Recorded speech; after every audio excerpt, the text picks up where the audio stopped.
Shoulder pain can be really debilitating, and there's different causes why we get shoulder pain.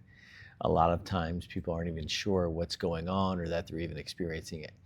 So in my experience, when dealing with patients that have shoulder pain, shoulder issues, most of the time it's not an immediate issue. It's something that's been progressing over time that they were pretty much unaware of. So the main issues that most people deal with shoulder pain involves their rotator cuff muscles. And sorry, it's not the rotator cup. It's not something else. The rotor, it's the rotator cuff. It's made up of four muscles that essentially support and stabilize the shoulder joint. Our shoulders are very unstable by nature in the way that the ball and socket fits in a very shallow socket.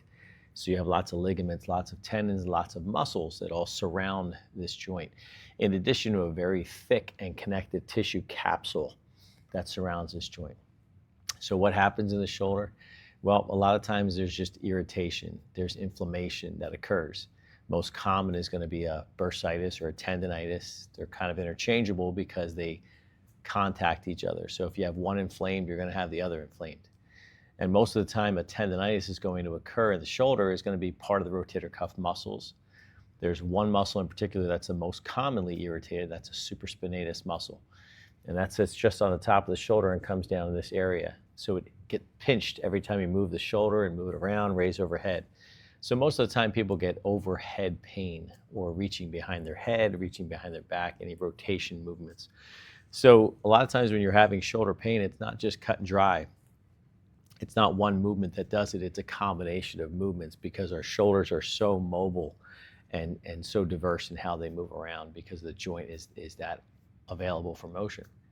So most people will end up with some type of tendonitis, and all of a sudden they might realize that, oh, my shoulder just doesn't go here anymore because it hurts, so now I go here. And then that point becomes here and here and here, and then they start to recognize that there's an issue. And at times in that process, it can become frozen, meaning the shoulder just doesn't want to move. All those structures I mentioned, the capsule, the ligaments, the tendons, they all become tight and they won't move and freely allow everything to happen in there. It's a very complex joint. You have your scapula that moves on the back of your spine and your ribs. You have the shoulder joint itself. You have the clavicle that's moving with it. So there's lots of different moving parts. So that's why the shoulder is so complex.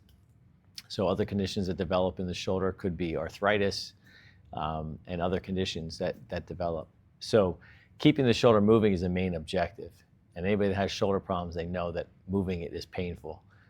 So the main goal of therapy is to restore the motion, decrease the pain, and improve the strength and overall stability and posture, because you can't really change that posture in the shoulder without helping it.